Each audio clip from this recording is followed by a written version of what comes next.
Crack open that bottle of wine. Grab your favorite glass. Pour a couple of fingers of scotch in it. Get that stick. Light it. And blow.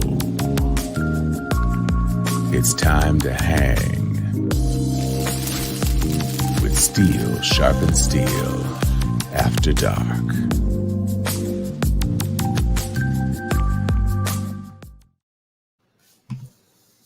What's up, Sharpies? Barbershop is in the house. Barbershop is in the house. How is everybody doing? I am after dark. Yes, that's right, Anthony Turner. We got you on the after darkage. We're gonna do this and keep it super lit for this 4th of July weekend. I'm not gonna call it Independence because that's just a lie, but I will call it the 4th of July weekend. I'm Tom Cunningham. I'm Joyce Stevens. And I am Sharon Letman Hicks. And Chuck is late. He will be coming. Yeah, he got a flat internet tire. He out protesting, you know that. He protested his bandwidth. He said until y'all officially rename this weekend. Right. Until y'all do right by me. Yeah. All my internet gonna crumble.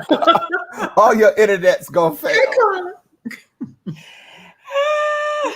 So this has been a week of surprises. There have definitely been some. That's what we're going with. A week of surprises. Okay. I mean, it is a week of surprises. It's a week in America. It ain't no damn surprise. It's a week in America. Sorry. We got a new Sharpie in here. Hey, Antonio Dion Roche. Hello. Enjoy the show. Welcome. Chuck had to get folks together with their foolishness. That's right. Mm-hmm. He probably arguing with somebody on the internet, and that's what crashed the system. You know. Yeah, Chuck does get into these Facebook beefs. And hey, Daryl Jones. Rattlers in the house. No, you got to put Daryl Jones back up there for a second. Hey, Daryl Jones. Daryl Jones and Honey, we got DJ. We got the critic emeritus. Right. So we better bring it right. We gonna be talking you about. You want to be critiqued, Joy? That's Daryl Jones. That is Daryl Jones is watching. That's one of my biffs. He is not in FB jail. I mean, he might be. No, he ain't in FB jail. Because if he was in FB jail, he would just be on his secondary profile. Right. Chuck's in here. That's right. Nothing strange, nothing new in America. It is what it is. But there certainly have been some interesting developments in America, and we are here to talk about it all. Yes. All. Yes. We am ready. You know, I just want to say to all the Sharpies out there, thank you for hanging with us. Thank you for coming back, because we know we took a little hiatus, and we had planned to take longer because, I mean, we love doing this show, but things happening in the world, things happening in our lives was wearing us the hell out. So we're like, yo, we need a break. And then we were like, we're gonna stay out like TV shows do for the summer. And then we did the Juneteenth thing, and it felt so good to see y'all again. 30 days is our max. We tried. We couldn't stay away. It feels so good. Right. Oh, hey, Mom. Hey, Dana Dane. Andrew, we really missed y'all too. Yeah, we sure Dana did. Dane. I miss Dana Dane. Oh, yep. I'm gonna get a chance to hang with Dana Dane. I'm gonna be doing one episode from vacation, so nice. Okay. That'll be nice. We gonna be our celebrity guest. I mean, I guess she technically could be a celebrity guest. Yes, she got to give us a little cameo. Oh, she needs to give us some digital pound cake. So just respond to that in the comments. No, she can give us some mailed pound cake. Okay, so some apparently digital pound Dana cake. Cunningham is going to have to do a Spellman pound cake quilt. That's what she's going to have. I don't want no damn quilt. I want the pound cake. A quilt. Shrink wrap it. Yeah, Mom, you can put an overnight package and you can send go it live, on. Mom. Yes, you're gonna go live. You can come on with me. Yay. Everybody, we've seen Joy's aunties, and we've seen Sharon's child and mommy, and so we're gonna get to see Tommy's mommy. Right. Yes. And I appreciate everybody with the free Chucky blessings because look at that. That's how rumors get started. Chucky, we was roasting you, man. And now we're ready to start. I confess. We got Chucky was in the roasting house. you. How you doing, Chuck? Sharpies had you in Facebook jail. Yeah. Right. We were like, you had a flat tire on the internet. We had conspiracy theories flying. Can you? I don't even know if he can hear us yet. I don't think he can hear us. He's looking befuddled. Going back to Facebook jail. You got to make sure your settings are right, Chuck, because you're using headphones this week. You don't usually use headphones. Chuck hasn't a clue what we're saying. No, yeah, let's just watch Chuck and see. Let's see hard. Look at his little face. He's got his mouth is all. Yo, he looks like a character. Who is this? He looks like a character that, like, I'm trying to remember what the comedian that does this face. He kind of looks like Cedric the Entertainer. Kind of, yep, with the beard, with the gray and goatee. Yeah, Andrea, you did talk him up. She got him out of Facebook jail. Got him out temporarily.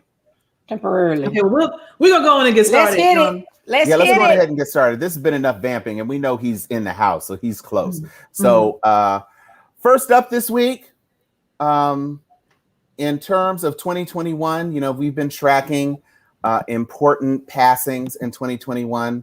And so the first thing that we're going to talk about this week is the passing of Donald Rumsfeld. Here he is depicted as the yellow cake he was lying about that helped to prompt the Iraq War.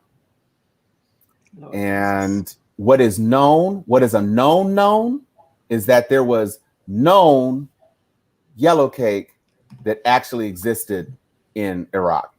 There were no WMDs. There was no yellow cake. Mm-hmm. There was no pound cake. There were no aluminum tubes. It was no Rihanna cakes, no stripper cakes, no kind of cakes, no WMD, no WAP, nothing. No WD-40. No WD-40. You just a lie. It was a pack of lies. You know what but I mean, if you don't remember Rumsfeld, I'm going to give you another picture of him. This is more like casual. Like, I think he was coming back from the golf course, just so you remember, we want to remember the man as he was, That's right. With all the iniquity just written on his face, written all over it, written all over your face. Now, there's a lot we could say about Rumsfeld and the evil that he did. But I want to piggyback off of something that I found out today. I was today years old when I found this out. And it was coming from Rachel Maddow. And, she does great research. She has a great team. We don't have no team, so we piggyback off research other people did. But check this out. You know who Frederick Douglass is. If you don't, I'm going to need you to stop now and go read something. But Frederick Douglass, in his book, he talked about being belligerent as a young slave and not wanting to be in bondage and constantly trying to escape, trying to get away, etc. And so his master sent him to a slave breaking house. And that is exactly what you think it is. If you're familiar with how they used to break bucks in particular, it involves every like jail nightmare that men have. It's all of that, trying to break somebody. And they kept sending him there trying to break his spirit, which they never did. But this slave breaking facility, this house, still exists to this day. They called it Mount Misery. Again, I'm getting all this from Rachel Maddow's show, so you can go, feel free to look those up if you want to. But this is it. This is Mount Misery. Okay? Take a look at this house. Now, at one point, it's in Maryland. At one point, somebody wanted to buy it and turn it into an historical landmark to talk about all of the evil and all of the torture that had happened in this house. So we could remember what had gone on, so we don't do those things again. Somebody blocked that sale and decided to buy that house and live in it. And you might ask yourself, who would do such a thing? Who would buy a house where so many human souls were tortured? Who you think? And the reason that made news, because that's how Rachel Maddow brought in her like RIP, well, rest in pieces to Rumsfeld, is that his ass is the one that bought that house. He wouldn't let it be turned into an historical monument to talk about the evils of slavery. I mean, even before banning critical race theory was a thing, he was trying to ban it in his own way by not letting anybody build a memorial to the iniquity that had happened in this house. And so I just wanted to just speak ill of him as much as I can without cursing, because I do not miss him. I'll leave it at that. And you may ask yourself, who would buy this house? And you may tell yourself, I'm glad he's dead. And you may say to yourself, hey, we got audio from Chuck. Look at that. What's happening? What's up, Chucky? Since we are talking heads, that was my talking heads homage. No, that was I was digging that. I wanted you to keep going with that. Mm-hmm. That is definitely one of the things that, you know, people, it turned into a thing. I don't know when it was, when someone died and Black people were unbothered. And so they would just start doing their menus for the day. Yeah, man. So, you know, Donald Rumsfeld died. And one of my good friends from school said, for dinner, I'm preparing these 2 tomahawk steaks that I have marinated and grilled. And then after he did that, he had the nerve to post the picture of those tender, rare slices of tomahawk steak. And I told him I am charging him for the drool I had to wipe off of my screen, because them things looked delicious. And this is what I told you. I had Indian food and it was awesome. That's right. You had that paneer I took 4 sips of wine dealing with Rumsfeld's toast. I need us to move on. We can move on. We are absolutely going to move on to some other 6F. Here's to you, Frederick Douglass. Here's to you, Frederick Douglass. There's only one toast I want to do tonight. Okay. And moving on to some other 6F people who find themselves in grave circumstances, no pun intended. Alan Weisselberg and TrumpCo. 15 indictments. 1, 2, 3, 4, 15.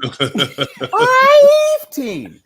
And you may recall that the Trump lawyers were saying, oh, this is just stuff. These are just perks. This is just ridiculous. No, they literally indicted the entire organization, which means everyone affiliated with the organization, up to including the titular head of the organization, which is Donald Trump, both of his learning impaired children, and Ivanka, who is now trying to distance herself from her daddy because she knows that it's bad business. She was literally up in his lap before. I'm just saying, literally.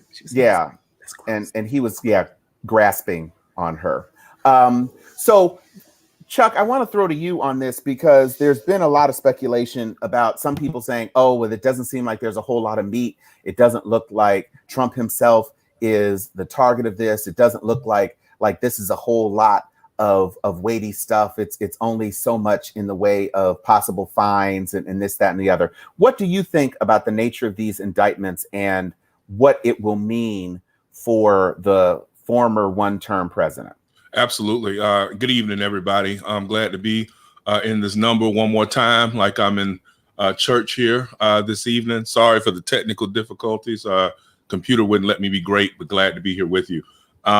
Essentially, when you're dealing with financial type crimes, white collar type crimes, what we're dealing with here is a stacking maneuver. And what I mean by that is, when you see a house being built, you start off with the foundation, and then you see eventually the frames start to come up, and then eventually your drywall and everything else, your roof, all of that stuff comes in together, and you'll have a completed house.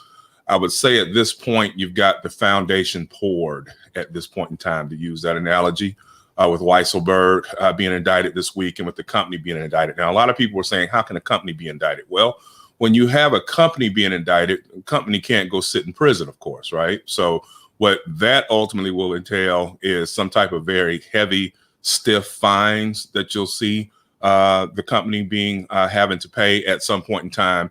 obviously it's not going to be quick. They will litigate this thing out for as long as they can and what have you. And we'll see what the end's going to be when it comes to that.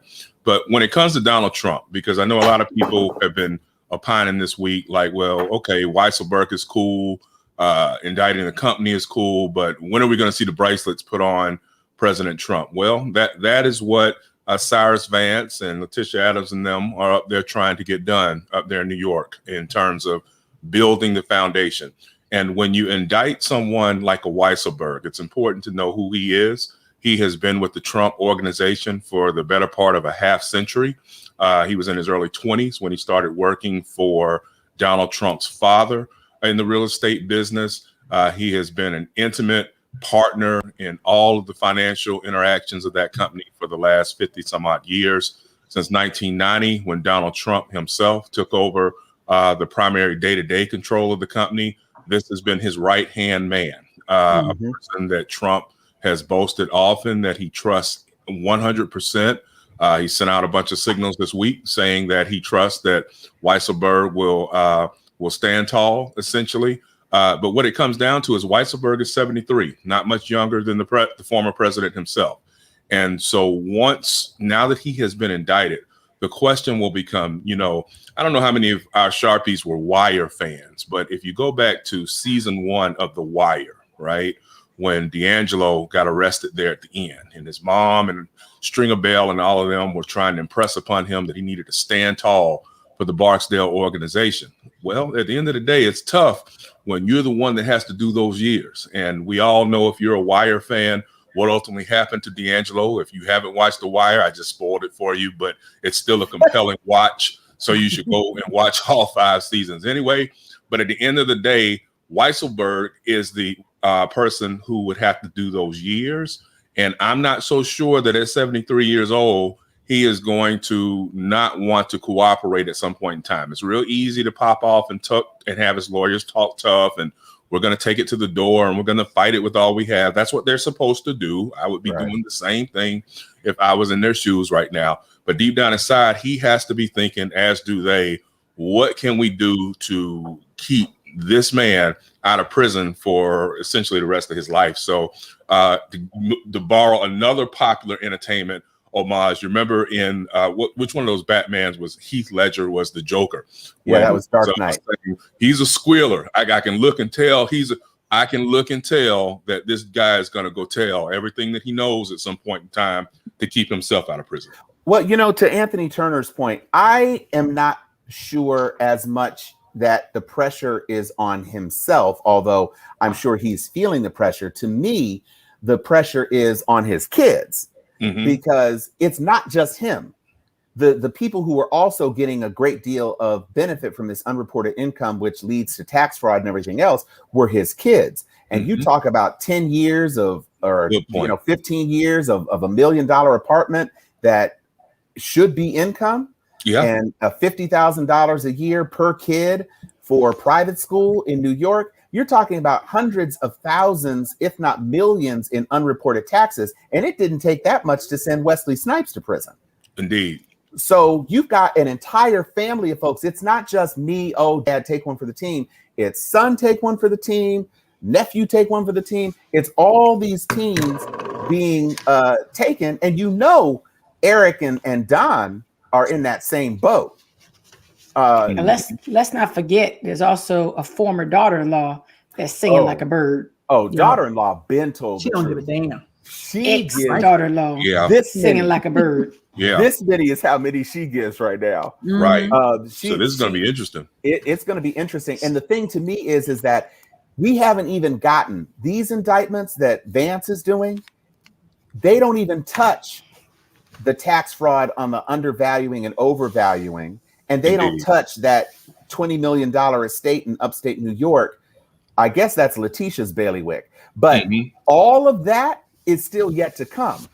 And if Weisselberg or one of Weisselberg's sons or somebody who had some legitimate authority whose hands were on checkbooks actually decides to sing, once they see daddy has been put in cuffs and once they know the cuffs are coming for them, then the likelihood of a lot more stuff is definitely in play. Now, Chuck, I wonder if you noticed the appearance from some of the siblings who were on Fox talking a lot about their father and the company and how they were living.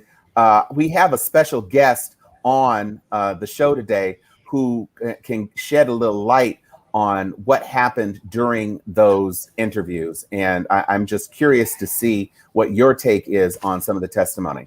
Okay. So Eric Trump has joined us. Oh. I'm happy to be here tonight. So Eric, when you were on Fox News, can you provide a little more insight into exactly what it is that your company was doing? Is this a big deal? We weren't doing anything. We weren't doing anything wrong. It's not like we were like embezzling from charities. Wait. It's not like we were like having sex with kids. Wait. It's not like we were like doing criminal acts. Oh shit.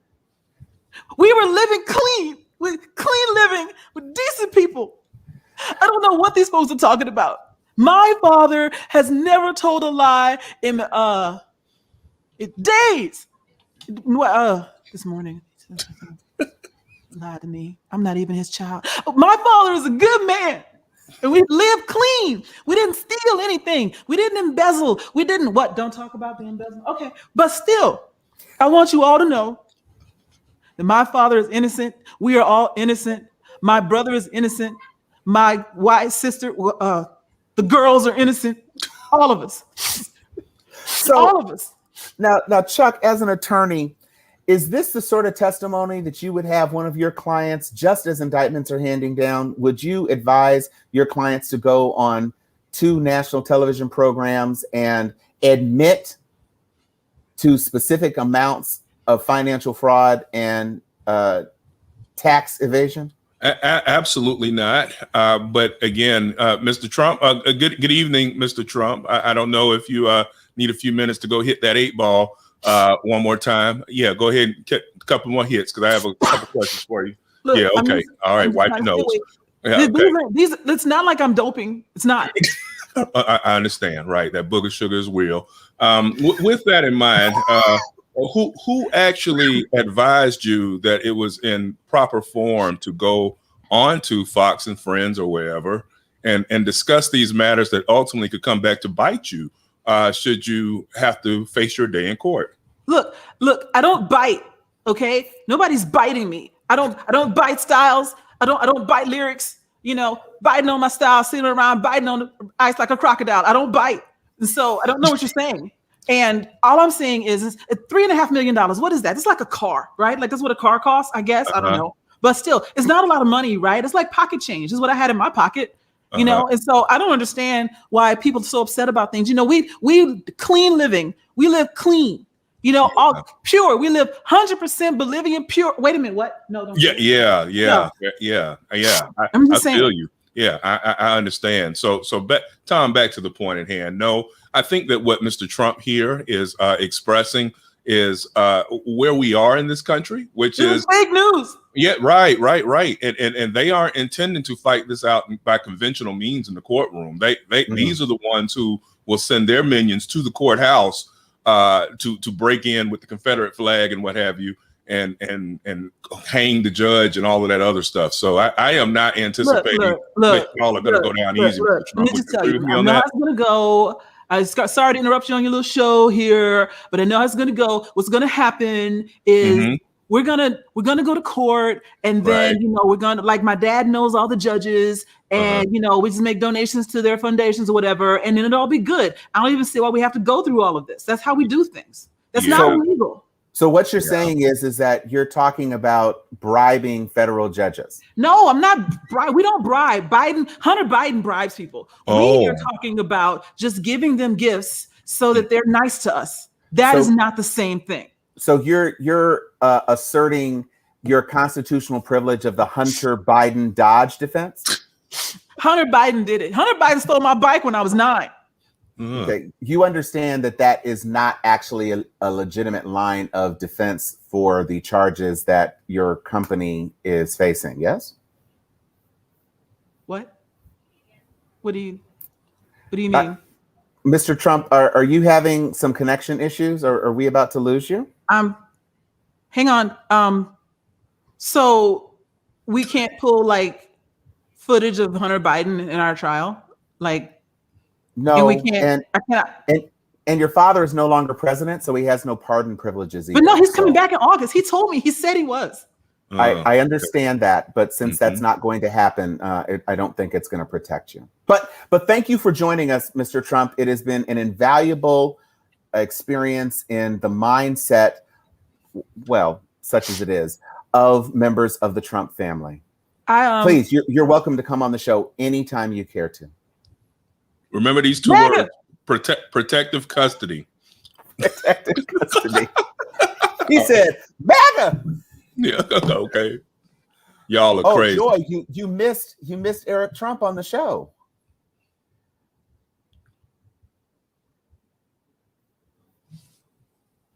Had a couple questions for him myself. You know, I missed that. Was he any good? No. Oh, he was a delight. He wasn't good for himself. He was good for us, though. It was truly a treasure and a pleasure to have him on the show. Yeah, it was.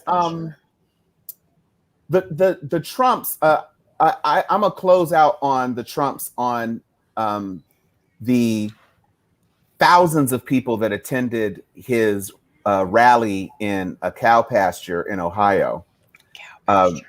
There were estimates by some people, and by some people I mean Trump's press secretary, that 40,000 to 200,000 tickets had been requested. And the people who actually attended ended up being closer to a line at the opening of a Krispy Kreme. I don't know, man. I live in Atlanta. That Krispy Kreme line be lit, son. But that's what but this is what I'm saying. So there were a number of thousands of people, some of whom had to abandon their cars because traffic was so backed up trying to get to the location, and ended up walking miles across cow patty filled fields to stand and listen to him bloviate and ramble and stumble through a litany of lies. And cow manure. In cow manure. No better greener pastures, I guess. They walked through manure to hear manure. Absolutely. Okay. After they left the Four Seasons. After they left the Four Seasons. That's right. Oh, we hadn't even talked about Giuliani. Well, okay. It's too much. We're gonna have the show's gonna be 4 hours long. This was a 2-part series episode. Right. We've been gone too long. But if you hadn't known, Giuliani has been barred from practicing law in the state of New York. So that's just let everybody know when everybody's locked up. Yeah, where he lives. Yep. Lock him up. Lock them up. Lock them up. We're going to be chanting that. Speaking of locking up, the reverse happened this week. And yes, this is the exhale. Fasten your seatbelt. Go on ahead and fasten. I've been quiet all night. Do do do do. Do do do do do. Do do do do. Do do do do. That's why the name of the show is Ding Dong. Ding Dong, the witch is dead, and do do do do. Do do do do. That's what that is, because we fix. And that's why it's also called After Dark. Yeah, it's After Dark, and we is fixing to talk about it. So I'm already halfway done. Any of you who look at the pages of me, our individual pages, our individual Facebook pages, we have been talking about this issue with Bill Cosby. And what happened is that the Pennsylvania Supreme Court came to the conclusion, after the requested review by his legal counsel, which props to them. They definitely did what they were supposed to do in advocating for their client. And it put some new perspective to me on his parole hearing, because I was honestly expecting that there might be some action on the parole side, but he steadfastly refused to admit any culpability or guilt in the criminal proceeding, which makes a lot more sense now, because clearly his lawyers were like, hold tight, Bill. We got you. This is moving and this is going to happen. Don't say nothing. And so he didn't say nothing. And the Pennsylvania Supreme Court came out, and Chuck, you can talk about the specifics of this since this is a legal thing. Tell us how the legal decision on the overturning of his conviction went.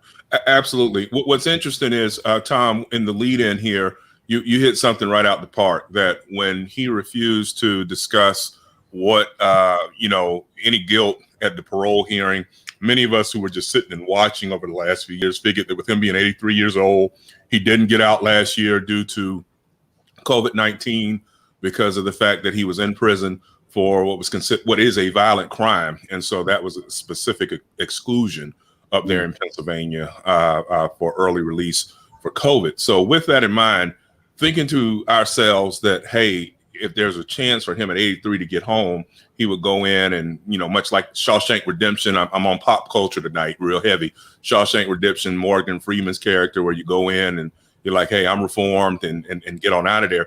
He didn't do that. But what's interesting, Tom, is what you just said, which is the lawyers already knew. Oftentimes what you find happen in appellate cases like that, the judges will indicate to counsel what it is that they're going to do in advance of the actual written ruling getting out, because it's not really the judges who do the writing. What they do is they get their clerks in there, their staff members, say, hey, this is how we want to rule on a matter. These are my thoughts. And then they let whoever the clerks are, who are usually really smart law school grads, who write it up, and then it gets out. So they may have known as long as 2-3 months ago that the Pennsylvania Supreme Court was going to grant relief. And so thus not wanting to tip their hand, Tom, just like you just said. Now, why did they relieve? They granted relief, y'all, based upon, there were several areas that the Cosby appellate team tried to attack. But the one that ultimately proved victorious was that there was a prior non-prosecution agreement that had been reached with Bill Cosby and the original prosecutor, whereby what that non-prosecution agreement meant is that they would not prosecute if Bill Cosby submitted himself to a civil deposition in the Andrea Constant case and went ahead and spoke freely. That's exactly what Bill Cosby did back in 04, 05. I think he was in the hotel taking a deposition for 3 or 4 days. He was asked a bazillion questions, which is what typically happens at these depositions. And for anyone who's interested, Google and go look at the transcript, because what's interesting is, I have seen so many people making comments, he didn't do anything wrong and there's no evidence, and read his words. And like one of my friends that I grew up with today, Irvin Holiday, said on one of my posts, which is, no, he didn't say I raped this woman or that woman. But what he does in the transcript is, you have to be really damn obtuse not to be able to see that he was raping these women. He was handing them drugs. He was taking liberties. And that's the nice way of saying it. He was actually raping these women because, again, across these United States, if a woman is inebriated or if she is incapacitated from alcohol or drugs, she cannot grant consent. And so no matter, and what's been frightening for me as an aside, and we can get into this deeper, is how many brothers seem to not grasp that concept. And it makes me wonder how many brothers have been out here raping themselves over the last 30 years and raising sons that are going to be raping women too, because they've never ever understood that if she's drunk, that means no. If she's high and passed out, that means no. It doesn't mean yes. It never, ever, ever, ever, ever means yes. And so that's what the Supreme Court, of getting far afoot in Pennsylvania, decided, was that was a binding agreement that should not have allowed for Cosby to be prosecuted again. And that is why he's home. They did not reach the issue that was more interesting to me, which is whether what's called similar fact evidence, the Williams rule evidence that his lawyers griped and moaned about nonstop in the second trial, where it wasn't just Constant, but they had 5 other women who had been similarly raped by Cosby who testified. They didn't even reach the merits on that. It was strictly on, they had an agreement. The agreement was binding. He should never have been prosecuted. You go home. But then I'm looking all on social media, and I've got folks, he's free. He's like he's damn Nelson Mandela walking out of Robben Island. I'm like, Nah. Y'all are really, really, really tripping. I mean, I understand you like Cliff and you like Claire and you like Fat Albert and Mushmouth them. I get it. I do.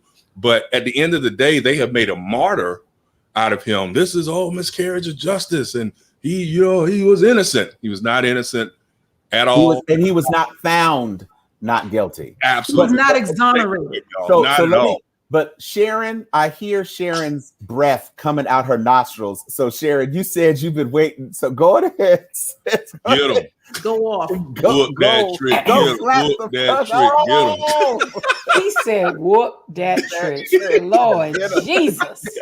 Look, I went and put on my intelligent glasses because I was trying to be cute, even though I couldn't see, because I was just waiting on this segment. Now, this is a conversation to Black people. Okay, this goes way back to Color Purple days of imagery of patriarchal bullshit. Okay, but let's take race out of this. Okay, we got OJ, we got R. Kelly, and we got Bill Cosby, and I'll even throw MJ in there. All right, we got to stop this celebrity worship bullshit. It is. These are not men to hang your hats on. Okay. These are not characters to hang, judge me by the content of my character speech on. Okay. This is, you can love the gifts that they gave to our society, but if you ain't learned nothing, just watch what's coming for Felicia Rashad. Because not only is Howard my client, I sat on there. That was the whole reason the students had a fucking sit-in and took over Howard University. Sexual assault was the top #1 issue. Okay, #1 issue on top of the plethora of other issues, because society moves in such rapid speed. They took over, they shut down Howard University for this issue. The #1 reason of their laundry list of complaints. And everybody is putting their careers in jeopardy for stepping out on this miscarriage of justice and all around the conversation that he didn't do, he's innocent. What? On what fucking planet is he innocent? And the fact that we would use our black card, the same bullshit black card we used on Clarence Thomas' appointment because we didn't want the blacks to look controversial after Thurgood Marshall death. Negroes, wake up. You want to talk about what woke means? This is what woke means. I will not have my son, the Gen Zers, millennials looking at me crazy. Like, well, what? No, well, maybe, why? No, the motherfucker should be in jail still. Okay, we are going to malign all the advances we've made to even think that we need to have a conversation on parsing his innocence or guilt. The motherfucker got off on a technicality. Period, full stop. Thank God he served 3 years. Yes, a whole lot of other people didn't serve no time. So they should have. This is not a save the black man issue.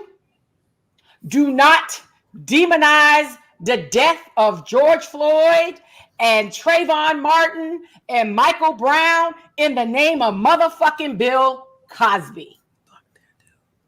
Fuck that dude. Say it louder, Joy. Okay? Fuck that dude. He got his. Okay? He went to his palatial resort after he got out of jail. He is of the privilege. There is a class of elite people, no matter the race, that crosses over everything. Okay? It's called elitism. It's called celebrity. Go colorblind for them motherfuckers. Go colorblind. We have enabled as a people motherfucking R. Kelly at the stake of our girls, our babies, for over a motherfucking decade. Thank you. And I ain't got no girls, okay? And I refuse for my son to emulate any of that bullshit, to see any reverence in R. Kelly on motherfucking Bill Cosby. Mhm. I refuse for him to think that there's any gray area on their misdeeds, conduct, filth, floor, and filth. He will hear nothing but his mother believes them motherfuckers should be under the jail. Mm-hmm. I don't give a fuck about a technicality. I don't give a fuck about his legacy, his contributions to his wallet, the barriers that he's broke. There's such thing. That's why they talk about judges going to jail. There's such thing as being too great that you confuse yourself as being a mere mortal. Not a black man. He ain't a black man to me. He has crossed over in the elitist status of thinking that he is immortal. It's thinking that he's above the fray. Not the first black anything. He would rather not even be regarded as that. The smell under his nose is not shit.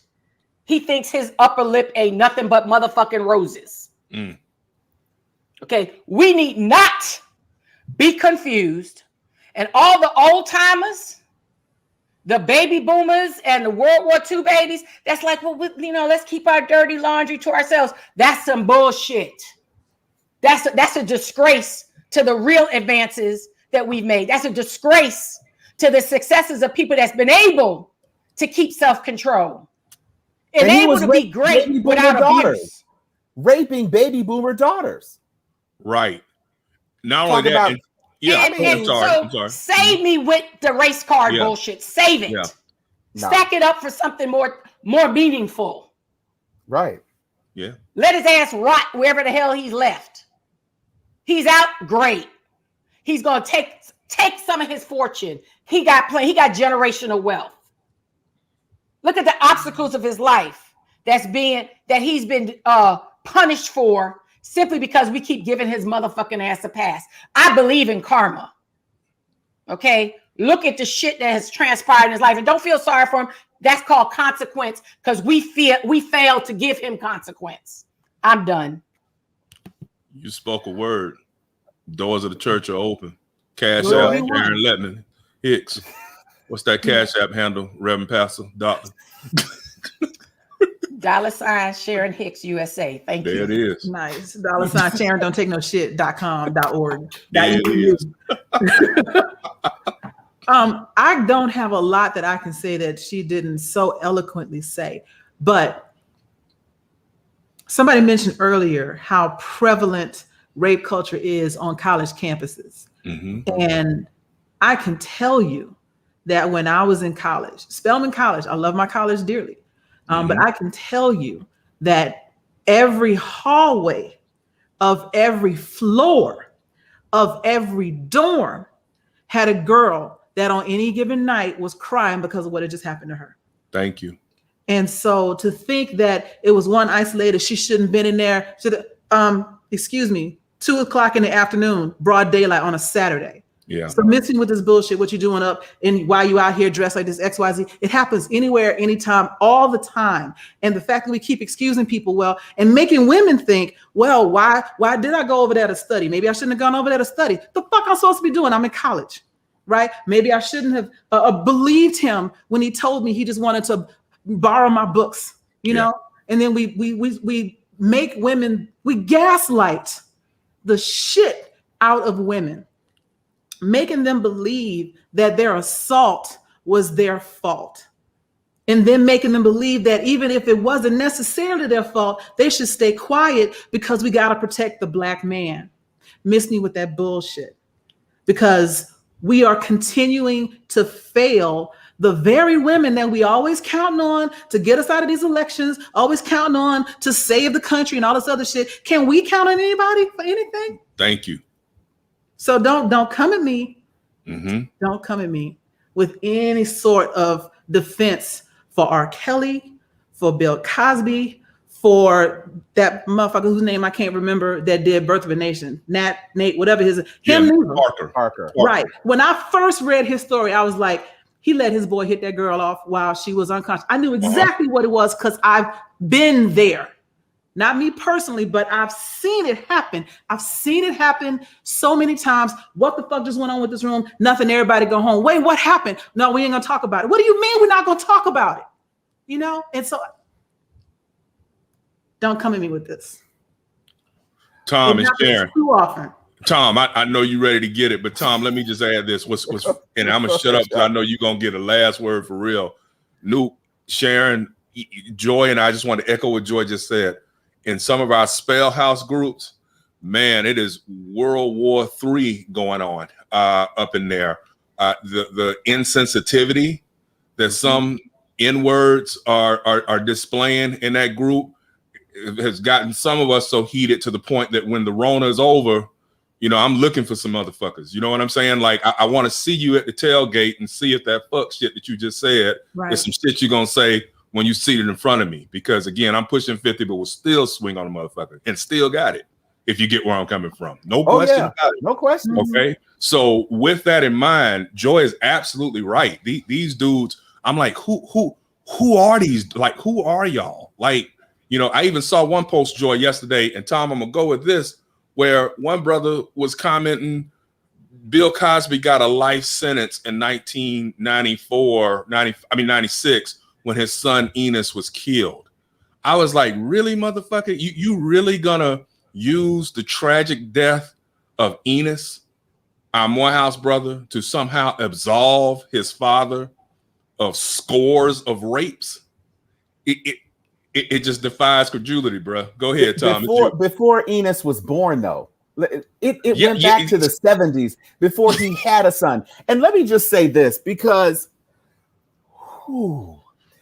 I waded into this on a Frat Brothers post, and he thanked me in a private message saying, I'm glad you kind of jumped in when you did, because it astounded me about how many people were going back, like this beef with Andrea Constand, 2004, year of our Lord, 2004.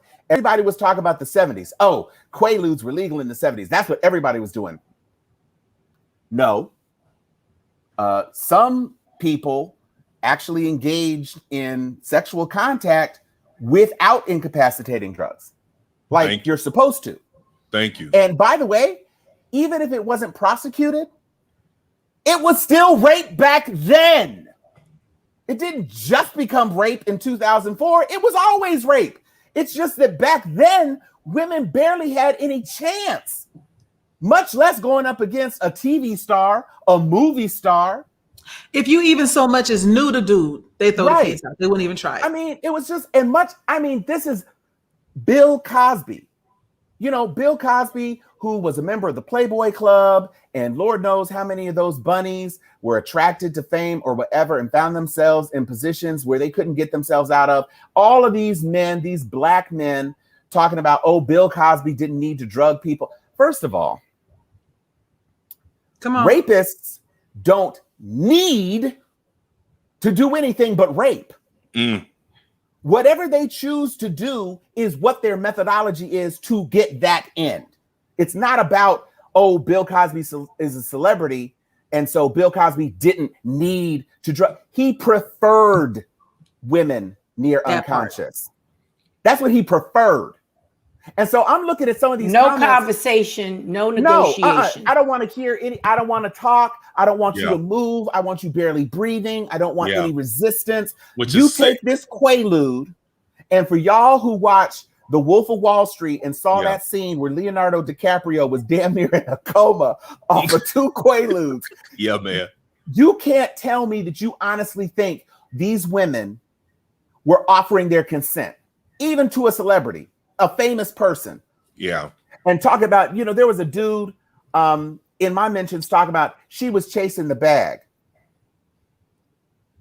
She was employed by Temple University, and he was a benefactor and highly rated advocate and person at Temple University.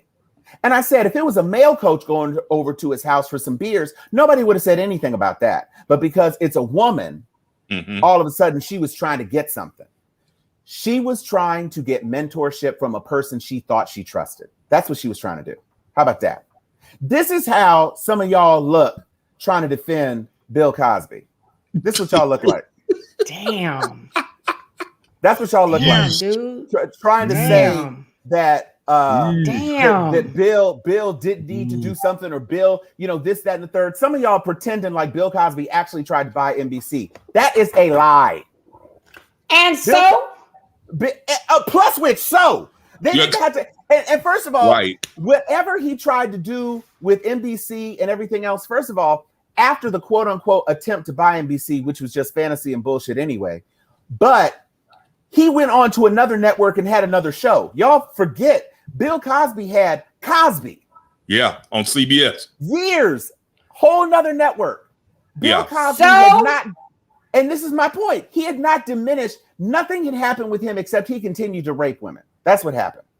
Yeah, man. He left the Cosby Show, and it continued to be covered up, and would be covered up to this day had he not opened his mouth and called Andrea Constand a liar. Mm-hmm. Because when he said that, he violated the NDA. And by the way, got too loose.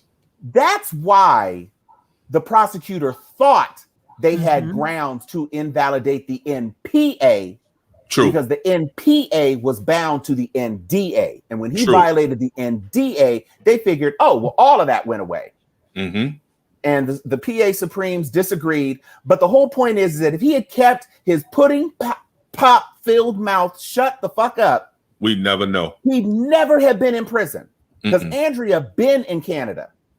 And let's be clear, the only reason they let him out is because he did serve 3 years, right? So that's not a consolation. They dragged that shit out. Right. Yeah. And they had to bring justice back in place. Right. Because of the violation of the judicial code. But they slow walked that reversal and to allow him to allow society to watch him do some time. Now, everybody can be up in arms. The judicial system sucks, but it is what it is, right? But the motherfucker is still guilty. Yeah. Well, you're right. You're right, Chan. Hannibal Buress, in one of his specials, called him Bill Cosby. Now, this is after the transcripts were released, but before he got charged. So for years and years and years, nobody knew what was in the transcripts. And then he called Andrea Constand a liar. And once he called Andrea Constand a liar, then mysteriously those depositions made it out and excerpts made it out. And Hannibal Buress said, y'all sitting here acting like Bill Cosby hadn't been raping people for 40 years. And he said it on stage, and it became a viral moment in YouTube. And so that's what really kind of accelerated. Gloria Allred jumped in it. All these people jumped in it, and all of that. Folks, Bill Cosby. That's kind of the upshot of it. And he even dragged in his co-stars. And Joy, I'm gonna give this one to you because you brought this up. I hadn't even heard this, but not only did he bring in co-stars, folks from other damn sitcoms weighed in on the shit. So go ahead, Joy. You do the lead in into what we fixing to talk about. So while we're remembering that this man is a fucking rapist, let's not forget that. So while I leave this on the screen, I want you to know that his work wife, Felicia Rashad, decided to tweet something talking about finally, a horrible injustice has been corrected. And technically, on a technicality, she was correct. But the emotion behind her little stupid ass tweet was, my friend is free. Okay, call your friend on the phone, text him, shoot him an Instagram message, DM him something. Don't come up on Twitter like you about to get kudos for your standing up for your man. And again, that goes back to what you were talking about, Sharon, with all of the old heads and let's just keep it quiet. And so you know who won't be quiet about it? Janet Hubert, the original, the only, the best on Viv.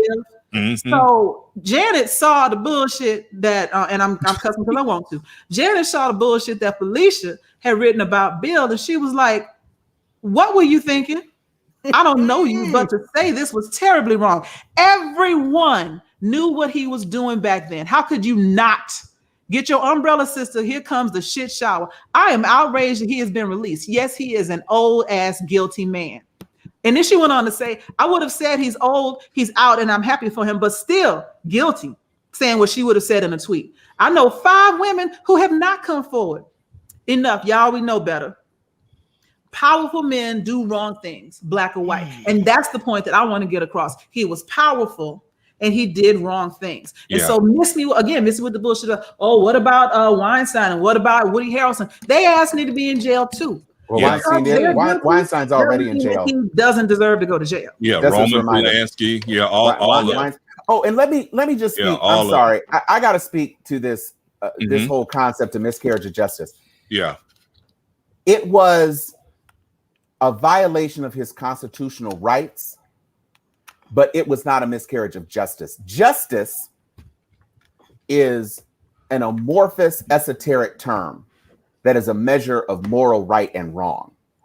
The law is supposed to help us arrive at justice, but the law is an imperfect tool, not the least of which reasons is that 6 motherfuckers can take your voting rights away in the Supreme Court, and that's legal. That's the law. That's not justice, though. Justice is a person being severely reprimanded and imprisoned for violating 60 women. That's justice. But the law doesn't allow for those women's complaints, some of which are decades old, to be reckoned in a court of law. That is an injustice. It was not a miscarriage of justice that he was imprisoned. Great points, Tom. It was a violation of his constitutional rights. But the rights are not justice. The rights are the law. Yeah. If there were any justice, to Sharon's point, he'd be under the jail, and R. Kelly would be pissing on him, since that's what he likes to do. Right. That would be justice. Right. That would be justice. But this is not justice, and it wasn't a miscarriage of justice that he was convicted. The miscarriage of justice was that he was protected as long as he was because of his privilege. That was the miscarriage of justice. And now you got Aunt Viv, who's been reinvigorated since the Fresh Prince reunion when Will had to kiss her ass. Now she up here dragging your ass for filth too. And that is justice. That is justice. That felt justified to me. That was super justified. So, and I want to speak quickly about what Jerome said. Why just Bill? Because like it or not, what Bill did, other stars were doing the exact same thing. Again, no excuse. I want all of them to go to jail. And the reason I wanted to bring that comment up is some people were saying, what has happened, Bill Cosby getting out of prison and everything. This is why more women won't come forward. No. This is why more women should come forward, so that everybody that does this bullshit gets held accountable. We need more women, not just to testify, not just to share their stories. We need more women in law enforcement, more women on the bench, more women as prosecutors to believe these victims and get justice for them, real justice, not just the technicalities of the law. We need more women in Congress and in the Senate to change the statute of limitations, so you can't just run from her for 7 years and then you cool. Like you ain't just tear her whole life apart. All of that needs to change. And it happens when there's a groundswell of support. And we can't seem to get a groundswell of support. The same way we can't get support for Black Lives Matter, we can't get support for protecting women, because the people in power, regardless of race, don't see it as a problem because it's not their problem. So again, think bigger. Joy, what bothers me more than the injustice of him being released is people saying, why Bill Cosby? Other people has done it. What?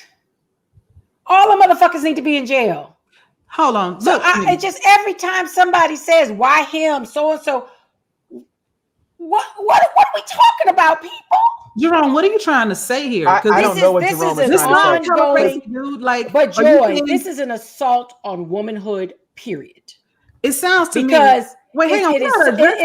It's so patriarchal. It disgusts me, because men are raped just as much as women are raped, all by men. And it is the constant injustice of people feeling like dick superiority is above reproach. And it's dick superiority. It is so patriarchal in believing that you want this. Right. Your skirt was too short. You was flirting with me. You led me on. You let me buy you a drink. You made me believe you wanted it. And if you are, all that bullshit. If you're hitting women with a nickel bag of weed and MD 2020 and they're passing out and you're having sex with them, you are a rapist. Yeah, exactly. I want you to know that. That's not the dating scene. And I am 50, and yes, I have consumed liquor and cannabis with dates, but conscious dates. You can smoke weed and be conscious. Sex is fun with conscious weed. It's not a bad thing. But when consent is not able to be offered, you are not having sex. You are raping someone. Amen. Don't talk about be careful what you say. I don't need to be careful about what I say at all. Tom, Joy, and Sharon, what's crazy is Tom made a comment earlier about the Wolf of Wall Street moment. I actually had the misfortune of being involved in a case back in 2002 that involved a couple of football players here at a local university and just a regular student who was extremely wealthy. Whose father was extremely wealthy, all young black men. And what was interesting is that the young lady worked at Best Buy. It's funny that I'm remembering all this, and it's been almost 20 years. She worked at Best Buy. She was going to have a 20th birthday party. And so at her 20th birthday party, they, what we used to call, I guess, slipped a Mickey. They put a substance into her drink, and she was out. And I mean O-U-T, or like the Omega say O-W-T. She was out, okay? They videotaped it all. And so I'm sitting in a room with the state attorney's office investigators, police officer who was the investigating officer, the other defense attorneys who were representing the other two young men. And that was the longest hour and a half of my life because it was all sorts of sexual acts that decorum dictates that I don't need to describe on air tonight. But she was out of it. No reflexes. And these are strong guys, right? Two of them football players. And she was a nice sized young lady. And so they were struggling, one holding one leg up, one holding the other while the third is doing his turn. It was crazy. The only time there was even proof of life in that video was at one point in time when one took liberties with her oral cavity and she gagged. I guess even when you're out of it, that reflex kicks in. And that's when you knew she was alive. And then they went right on to doing whatever. And so having seen that, I can't unsee that if you're getting where I'm coming from. And so when I learned years later about the Cosby thing, y'all, I had no idea who Hannibal Buress was 7-8 years ago, let alone that there were some allegations that America's dad would have done some shit like this. Had no clue, right? And so once we started to learn, and once the deposition got out, and once we started to realize what was popping off, I immediately thought back to that 2002 case and was like, damn, Bill, you ain't no, wow. That's all I can say. And so I say that to brothers because, Joy, you raised another great point, which is all of the things that we've got to do to continue to get justice for women. But we have to have these discussions on social media. You know, a lot of people try to say, oh, social media is just narcissism. No, it's not. There's a lot of good that comes out of social media, whether people actually at the end of the day on your pages or mine say, okay, I agree with what you said or whatever. It changes or it forces people to think. I can't tell you all how many days that I'll read back through the threads on our pages and I'm like, I had never thought about that. Or that's a good point. Or I might not tell this person that's a good point, but I'm like, that's a damn good point that you just made there, right? We have to have these discussions because guess what? The only one you missed, Joy, we've got to get people who sit on juries. Yes. Who believe women. All right. Because I've been in those trenches and believe it or not, women tend to be harder. And this is anecdotal evidence. So I can't say in every case in every state in America, but I have seen mostly women juries not believe women too. You all would be surprised. All right. And actually, maybe you wouldn't, because when we talk about that Spellhouse group, it wasn't just the brothers that were jocking Bill Cosby. It was a whole lot of sisters that were taking for him too. right? Respectability politics. Right. Yeah, So we have absolutely. to talk about this because we need 6 to 12 people sitting on these juries who are like, this has to stop. Yeah, it is stunning and revelatory to see the minds of people in social media. And it's the same sort of perceived immunity that apparently Felicia Rashad was feeling when she decided to, like you said, a phone call would have been fine. I'm glad you're out, Bill.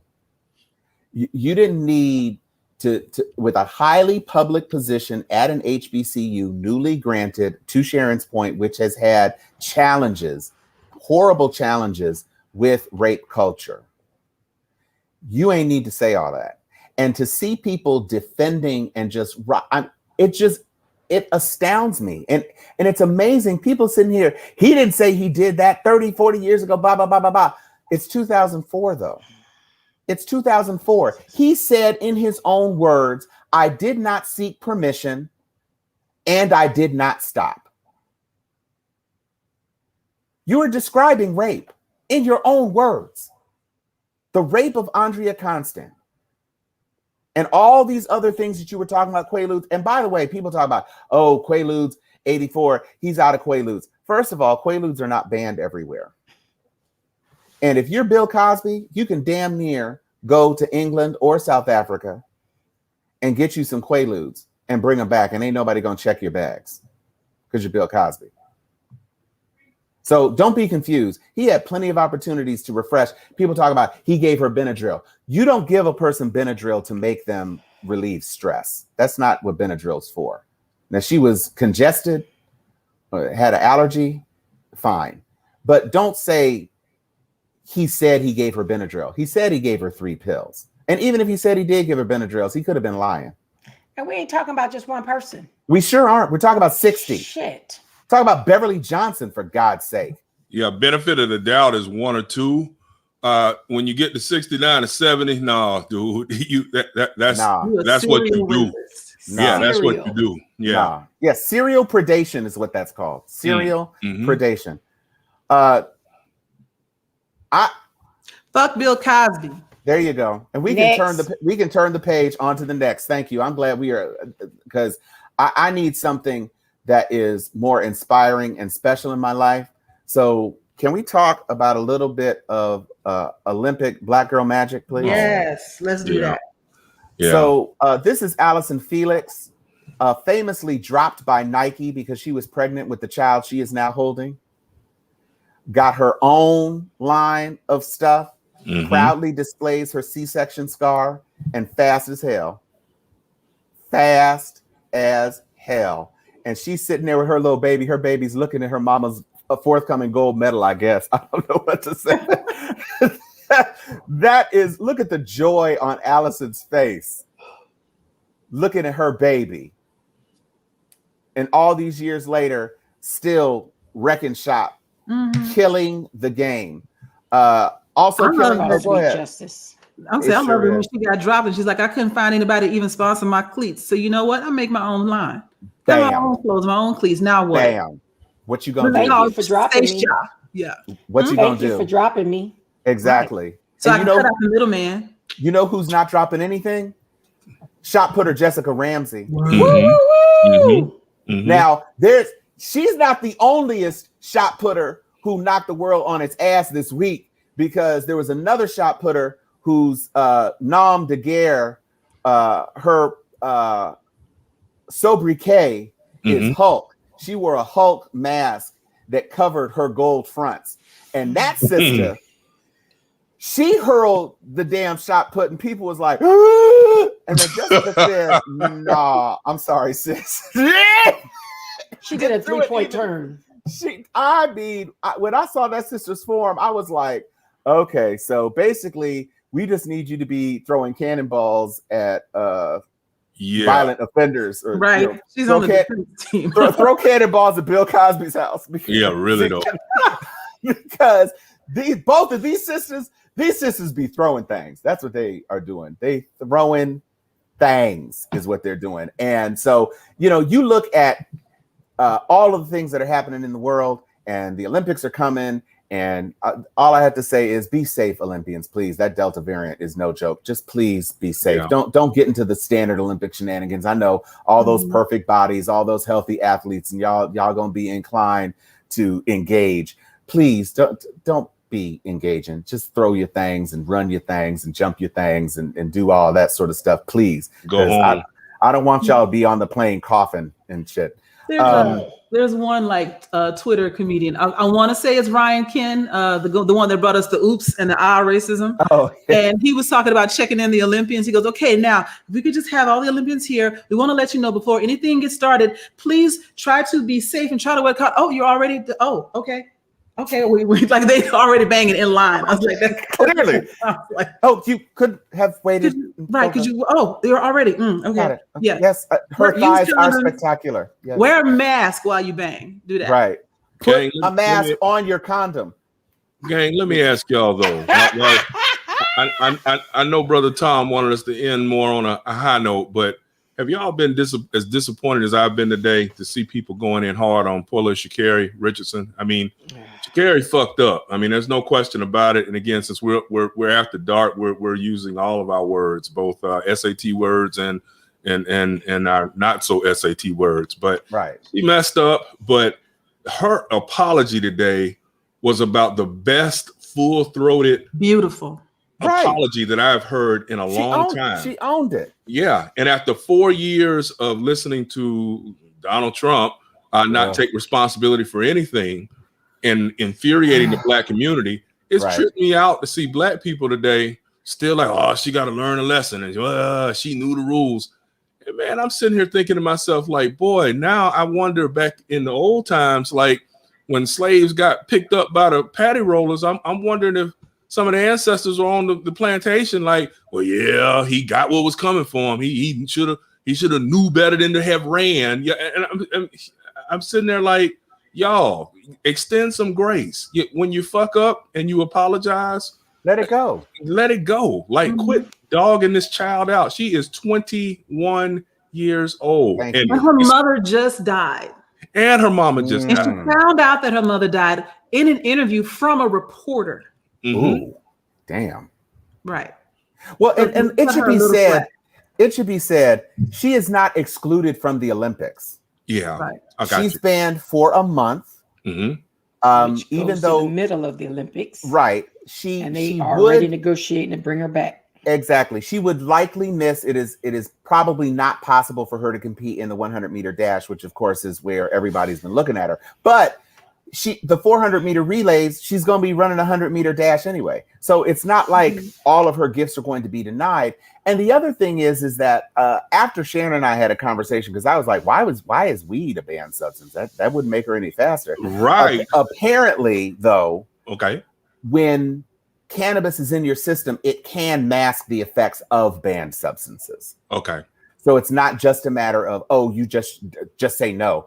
There is apparently a chemical reaction or something that could obfuscate illegal substances. And it's like putting mustard in your mouth to pass a breathalyzer test. So I've been told. Put what in your mouth, Joy? She said mustard. What is it, Joy?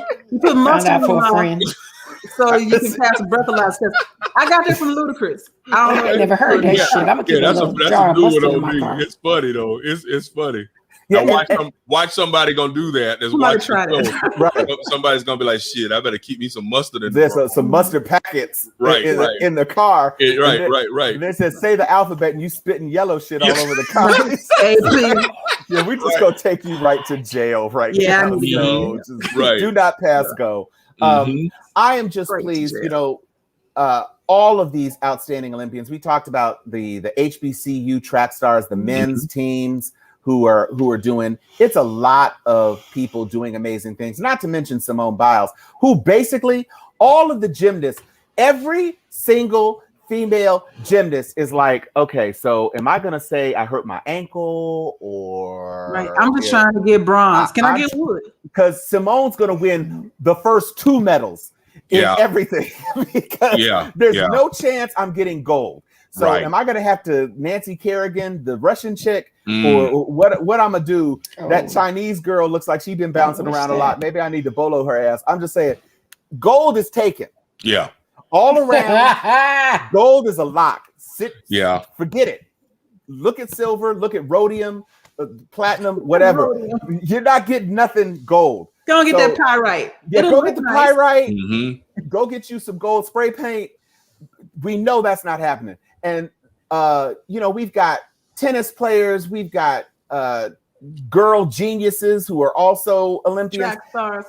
Just everything going on in the whole world of things, and that gave my heart joy because in the midst of everything that's going on, the idea of Black excellence being on display for however many long vibranium. There you go, CJ. Good one. If she does a Wakanda Forever on her dismount, I'm over it. So Black excellence on display at the Olympics. The American, we got Black swimmers, y'all, in the Olympics this year. I want to talk about that real Go quick. ahead, talk about it. Talk about the Black swimmers. First off, I want to go back to callers like, if my life was on TV or in the news, look, let me tell you something real quick. Whoop. All right now. Okay. Don't nobody need to know what I be doing in my house. I work for myself, and my boss doesn't do drug tests, so I do what I want. But the reason I want pour out a little smoke to my I gotta go get another glass of wine on that one. Pass it to the left. Pass it to the left. Okay. Oh my God. Somebody else pointed out, the only reason that, there's no video evidence of what I did, like in Freaknik 94, 93, 92. Or 30 seconds ago. VHS is burned up, right? Right. The VHS got left in the trunk of somebody's Dodge Dart or whatever, Ford Festiva, and it's gone. So I'm not saying that I did anything super buck wild, but if somebody wanted to say, here's the video of Joy dancing on I-85, that existed at one point. I have no regrets. But she's 21. She's the age that we all were when we did stupid things. She was under an immense amount of stress. I remember when I lost my mother. I remember when I lost my father. And I remember what I went through. And to hear about it from somebody else like that, think that you're going to just soldier on is to ask too much of someone. And so if she chose poorly how she decided to cope with it, but she knew she had to cope. And then when when things didn't go her way and she got tested and she popped positive, she owned it. And she's like, I fucked up. In her words, I knew what I was doing and I made a decision and I will live with the consequences. And it wasn't no PR'd up type. Right, I'm sorry about that. Yeah, she didn't try to make it out the dome. She has never blamed her the way she found out. She's never blamed any of her circumstances for what she did. She said, I messed up and I own it and I will deal with the consequences. Yeah. It is all of us out here that was like, look at what she was going through, caping, if you want to call it that, but still at the same time, I can understand it. My stance on CBD and cannabis has clearly shifted over the years, so it is what it is. But to try and what I didn't like seeing, because I see both sides of the thing. Like, oh, she should have known that it was wrong, and she did, or she had a lot going on, and she did. But for people to start bringing in her hair color and her skin color, miss me with and that the way she dresses, miss me with that bullshit. Right. Let's not necessary. Young woman. And none of that was necessary. And that's what pissed me off so much, because I could see what everybody else was saying about one side or the other. And I do like the way that she came forward and she was like, hey, it is what it is. I also want people, like, well, that didn't happen to Michael Phelps. Michael Phelps got suspended for 6 months and he then got suspended again for a DUI. They suspend everybody. And Ryan Lochte was at the damn Olympics when they got his ass. Stop it. Yeah. Right. They are very strict. And we ain't talking about Bubba and them up at the local county courthouse. We're talking about the Olympic Committee. Yeah. They get everyone that they find. True. So, it is what it is. It is what it is. And let me say this, because Joy, you brought up a really good point about her hair color and her nails. You want to change your hair color? Catch her. Yeah. Catch her ass. Right. And sit her down in a chair. And then you try to change your hair, you try to change your nails, because you can't with your slow ass sitting on a goddamn couch talk about this excellent human who is fast as hell. Stop it. Let her run. Shit. Damn. Mm-hmm. That's her damn hair. You ain't got to worry about it. And guess what? She's not reporting to your office job. You little drone. She's running around the world fast as hell. Let her be great. Shit. Right. And let's not forget, like I said, she is 21. She got 21. another decade of racing in her. And she's She is not going to 21. hopefully, if they don't just decide to be petty and punitive. Because I mean, people like, they may not pick her because of the optics to run the 400-meter relay. But I'm like, did you want to win? Right. Because if you want to win, you want to get the fastest one. How about the optics of her crossing the finish line first? Yeah. How about them optics? Thank you. How about she is your anchor? And when she runs across with her hand in front of her like this, yeah, running across the line with the number one, them's the optics you should be concerned about. The optics of gold shining versus the optics of bronze shining. I would love to. I would love to I see want her to come across the finish line like this.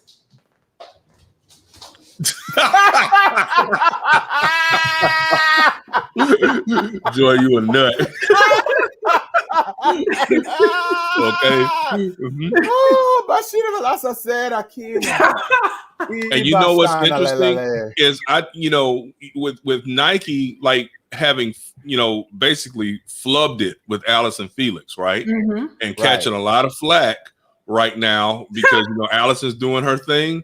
Sha'Carri just might be on the come up financially. I saw where Nike said we're going to support her and back her. And not just money from Nike, but get this down the line with all of these cannabis companies. I was just supposed to say legal weed. You put her on an ad too. Be like, look, when I smoke, I smoke. Come up. I don't know when I smoke the competition. Come up with a real nice ad. These commercials write themselves. Yeah, right. It's she gonna what get it some is, green right? extensions next time. That's the shit right there, Tom. Right. Yeah, when I smoke the competition, I smoke the competition. Tell her to call P&P. We'll take care of her. Tom, that's we got tight you, work Sha'Carri. right there. Okay. We got you, girl. We gonna take care. We gonna make sure it is medicinal. That's right. It helps to keep her hair color in. Medicinal. Just smoke the competition. No, okay, so it is medicinal. It does help with like abatement of pain. And I was reading this. I was learning this today myself. That to your point, marijuana is a banned substance because it can mask other things, but it also the CBD that's in it can help with recovering faster from strenuous workouts, relieving it. And so if you can recover faster, you can work out more, you can work out longer. And so indirectly, it can be performance enhancing, but people take it for different reasons. And like this pen right here is mostly CBD anyway. But I will tell you that the reason I have this pen, I don't know if I've told y'all my whole marijuana story. Anyway, I had advanced degenerative arthritis in both my knees up until the age of 45. I broke my kneecap in elementary school. My knee's been bad my whole life. And so I got to the point by the time I turned like 35 or so, if it was stairs, I wasn't in it. No, I ain't going up not near everybody's stairs. And so I'm in Jamaica. We finally decided at the age of 40 to do something stupid because we in another island and we drank some tea. I'll tell y'all that story at another time. But I remember in my confusion wondering about the monkey somebody saw in the window upstairs. There's no monkey, but the monkey that Cole saw upstairs, like, let's go see the monkey. And so I climbed 2 flights of stairs, didn't feel a thing. And it was in her confusion. That's called delirium. Shut up. It was the first time in a decade that my knees had felt that good. And they felt that good the next day and the next day. And that was the beginning of changing that was the beginning of me changing my stance on it. Like there are medical benefits to it. And it does help you. Even now, like if I go work out and I come back and I get like twinges in my back or my knees start acting, I got titanium knees now, but sometimes I'll get like cramps through my hamstring and my the back of my calf. Hit this before I do these meetings and I'm good. So there is something to that. But Sha'Carri, I commend you for owning up to your mistake. I hope that you get picked for every event that you can compete for. It only makes sense because you're the fastest chick out here. And I stand with you. I don't know 100% of your reasons. I can imagine and understand what you might have been going through. We all make mistakes, and I appreciate the way you owned up to yours. Amen. And that is a sign of maturity. Amen. Absolutely. At 30 days ain't the end of the world. It sure ain't the end of the world. Not at all. It is not. Girl, tell me. I already put that one up. So the last thing that we had on our agenda for this week, I know there's some, even those of us who are in the 50 to 60 demo that was previously referenced, there is a thing called TikTok. And thankfully, TikTok is repurposed. People share TikToks on Instagram and YouTube and Facebook and everything. And there was a gift delivered from the Lord. Divine presence. A divine presence from the Lord. Brought it down for us this week. And this is a hymn that we all need. And it is a matter of the sort of blessings that are delivered by Black people, because Black people do things. And so they did this thing. I want y'all to go lay down. I'm about to go lay down. Yeah, yeah. Go lay down. Go.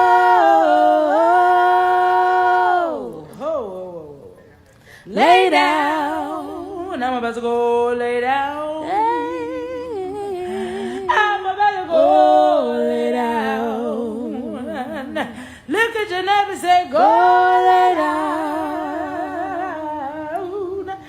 Go lay down. Yeah. Go lay down. Oh, go lay down. Go lay down. Go lay down. Yeah, go lay down. Go lay down. Woo! Praise him. Will there be one? Will there be one? When Now I I'm tell telling you the strains of that melody, when she let it forth from her lips, not to mention the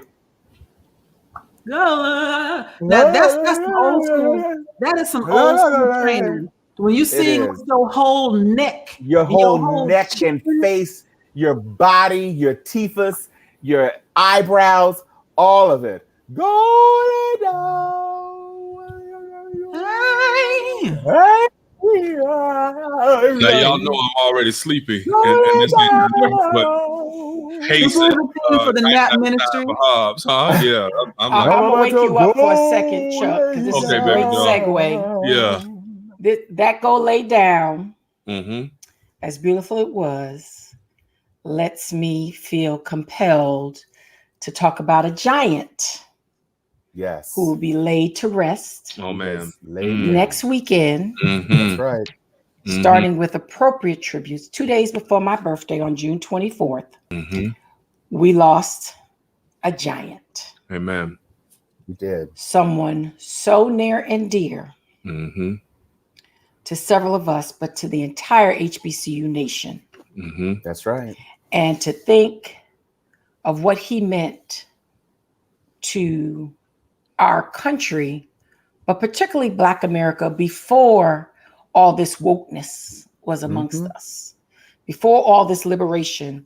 He took the helm of Florida Agricultural and Mechanical University at a time when the Black young elite was being heavily courted by PWIs. That's right. Heavily courted. Mm-hmm. Right after the full implementation of affirmative action, and the error in which we felt we needed validation from white America. This giant was far more woke than the necessities of today to recognize Black was filled with greatness. Black was filled with prosperity.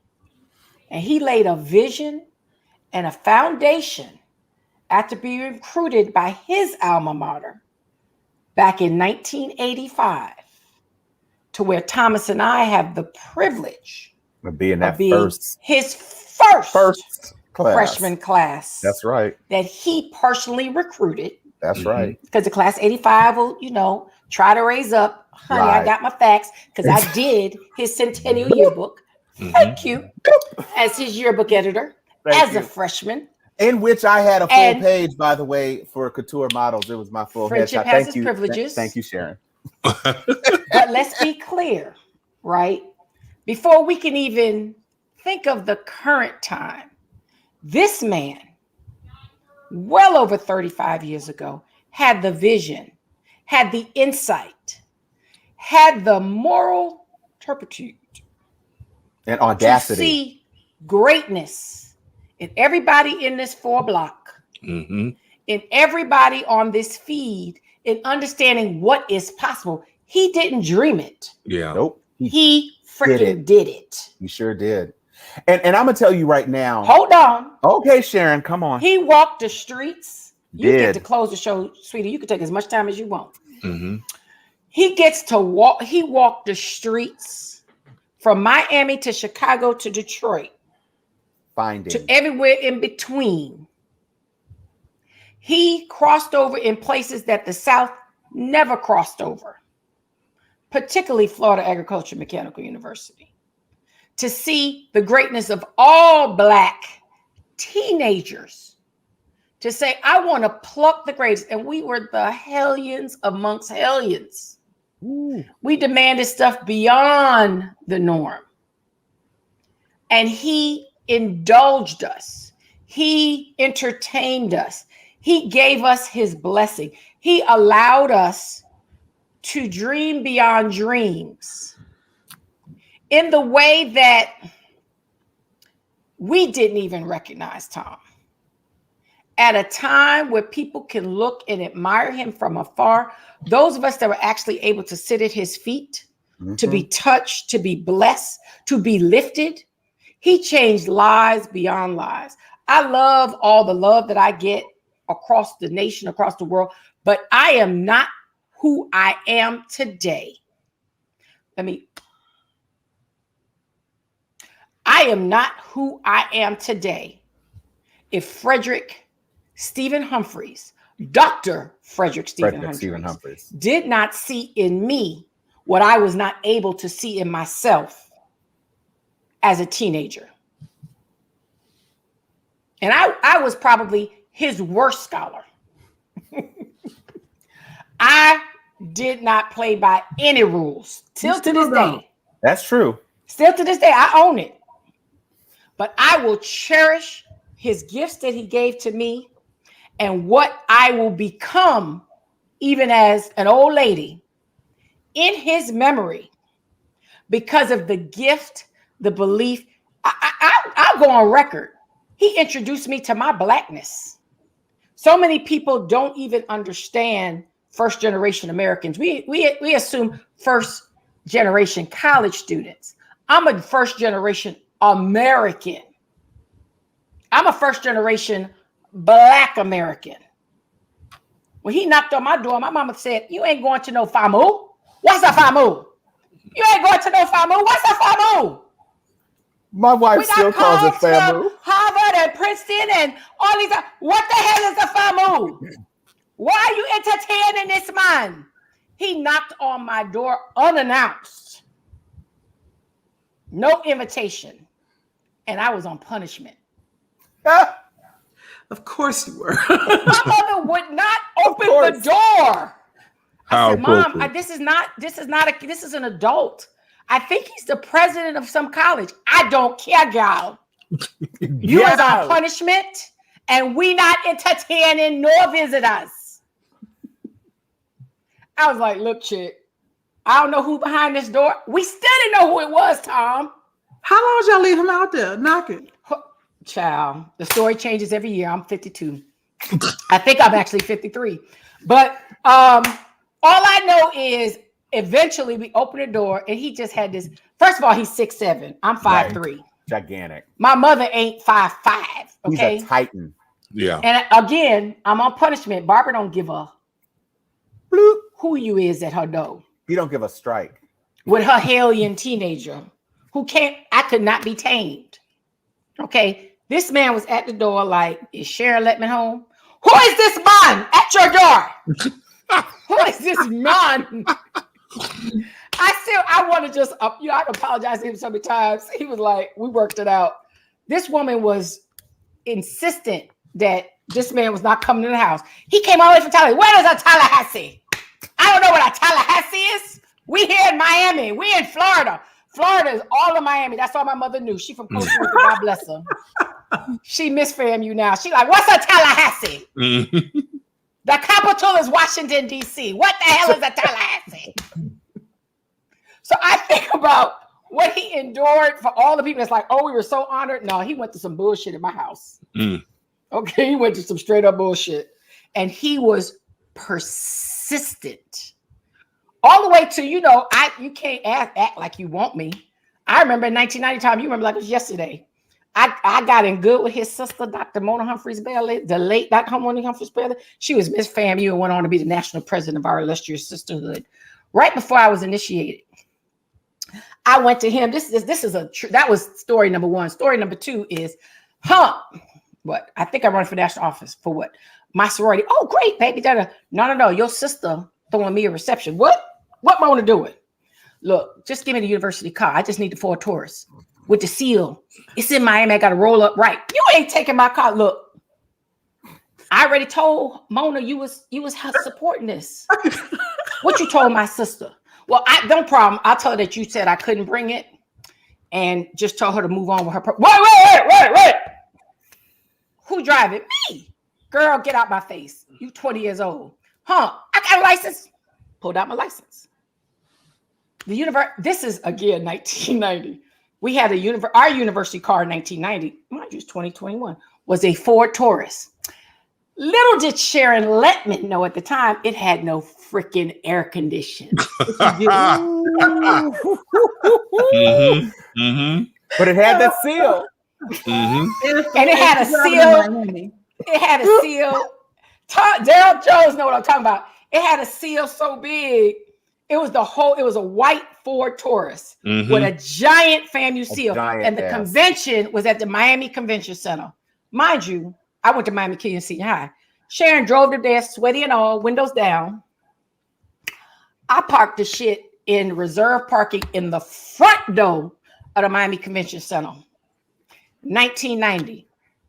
While every person from the southern region was outside taking pictures on the car. Right. The FAMU car. Oh, did I tell y'all I won that election? What? Sure did. Sure did. So I became the national second vice president. Humphreys never reminded his sister, excuse me, she only won because of me. Because I sent her down there with the FAMU car. This FAMU position, this ain't Sharon position. She got that because of me. Yes, I did, sir. Bow down. Because, and Tom, no, because then Tom went on to run for office for Kappa Alpha Psi. We were in the Wall of Troy. And won, by the way. Not the only national officer. You get to tell your story next. Shut up. This is my story. Okay. Well, finish, so let me be very clear. It ain't ending no time soon. But let me be very clear, okay? This man, I'm one of thousands of stories. I am actually no one special. Humphreys laid his hands on his children in the way that we all felt special. He laid his hands on us because he had some big old hands, and he towered all of us, but we all felt like family. The Wall of Troy, which is what we used to call FAMU. We know shit about Tallahassee. It was FAMU and home. We know about no city council. No, I didn't even know Leon County till I was probably 40. So, like everything in our life in this here city, we knew Tallahassee because, it wasn't the capital, it was just Tallahassee. It was actually Tallahickey. If we want to be honest, it was Tallahickey. And you had to go US 27 because we didn't want to pay no tolls, US 27 to get to Tallahickey. But what you have to understand is this man opened up the world to young Black children. The world. Young Black children who would have just been happy to say, because we just stayed here forever, that we just went to FAMU. We had just been happy with that. He didn't believe in those limits. He didn't believe in not seeing beyond the pearly gates, the Wall of Troy. Knock that wall down. He was so serious about, there was no colorism because he liked every chocolate drop, fat dumpling that I was, every hue, every every non-educated, overeducated, everybody in between. He made all of us feel special. Period. Full stop. Amen. You did not reign in the Humphreys era without knowing, believing, understanding that you were somebody and that you were special. Amen. So please, let's raise a glass, a bottle, a spirit, and understanding that the Humphreys legacy will live on forever, as long as our generation, our children, our children's children will know his name. His legacy will live on forever. Amen. We love you, Hump.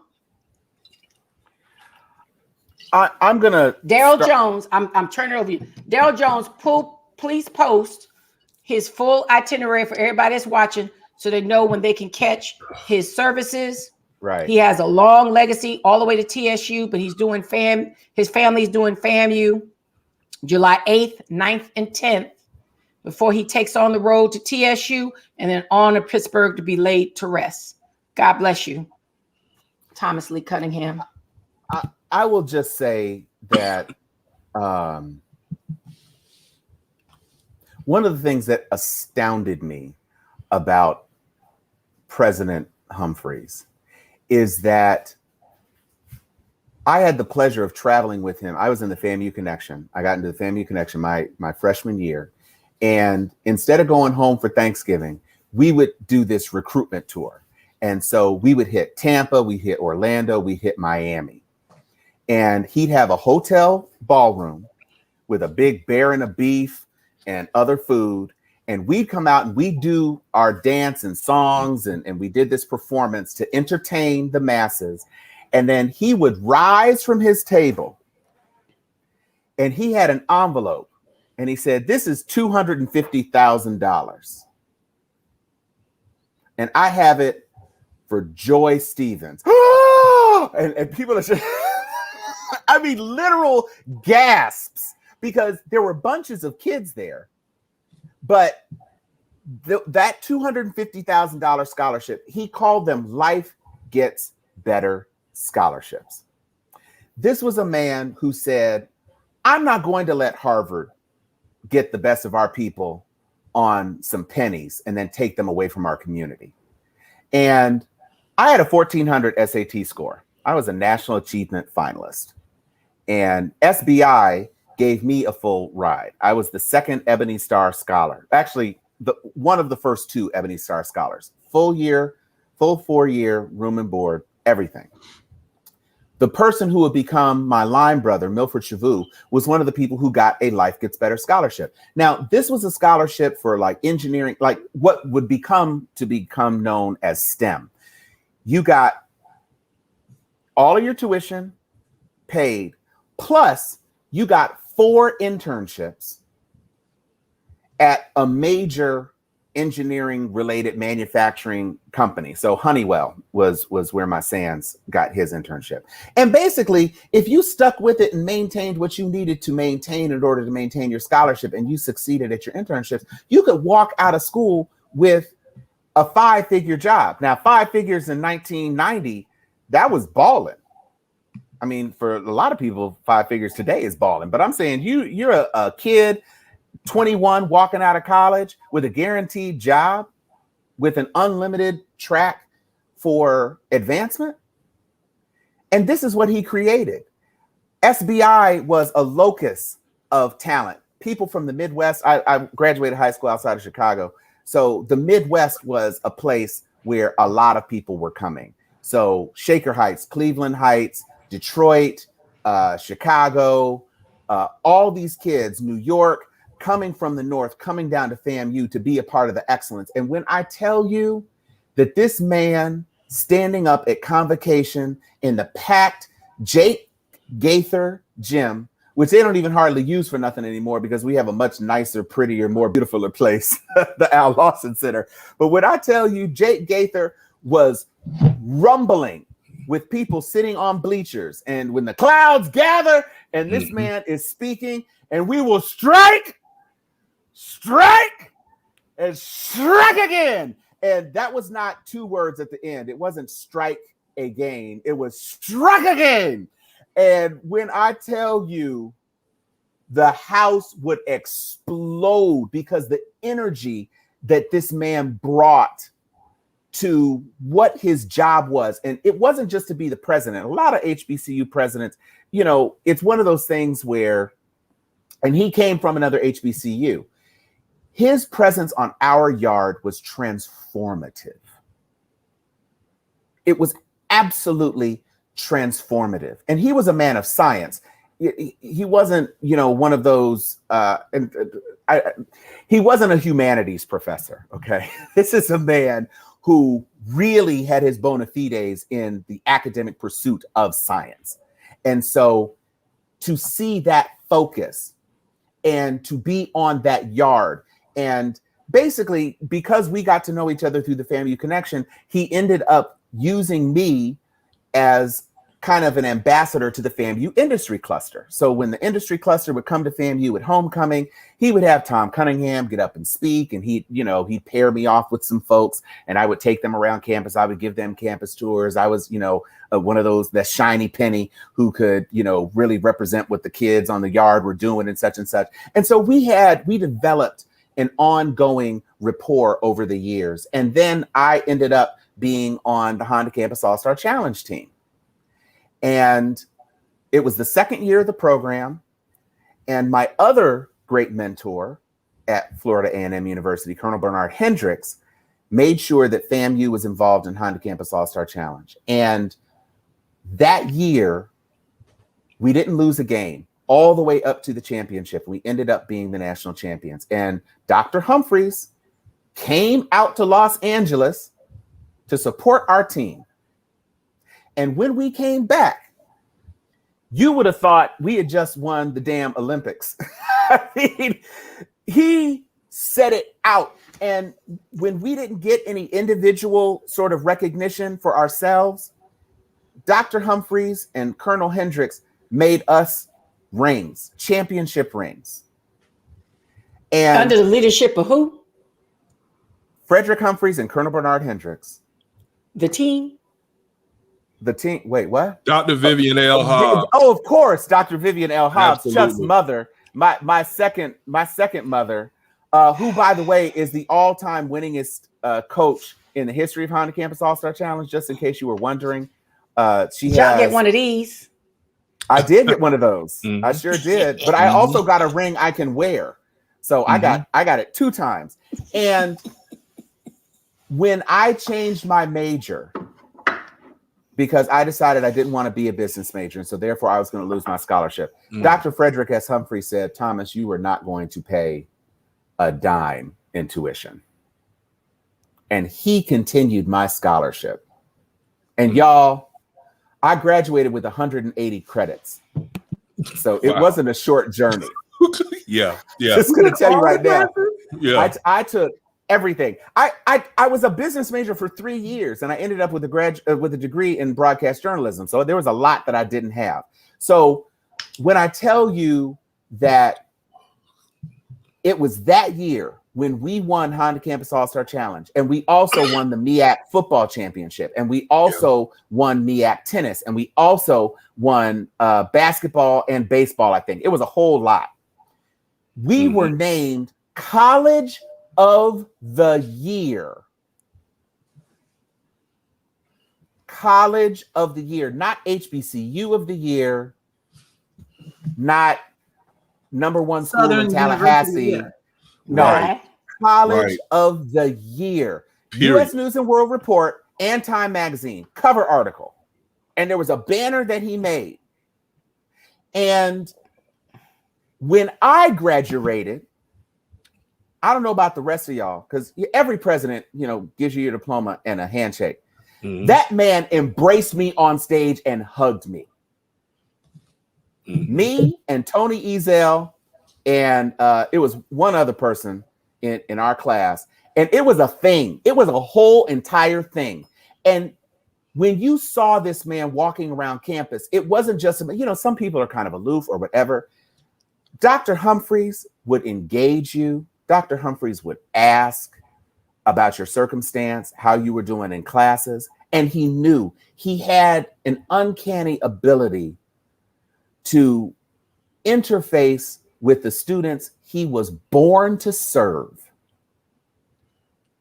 and do more than serve them. Mm-hmm. He absolutely elevated, improved, escalated, expanded everything in his power. We got the law school back because of Frederick Humphreys. Mm-hmm. He was upset that the law school had gone, and he made it one of his missions to get the law school back. Daryl says he knew your name. He knew your name. Mm-hmm. And there was a lot of names to know. Population at FAMU exploded under Frederick Humphreys. It almost doubled from before his first year to like my third year. We were up at one point up to 14,000 students at FAMU. At FAMU. And when we got their time, it was less than 4,000 students. See, This is what I'm saying.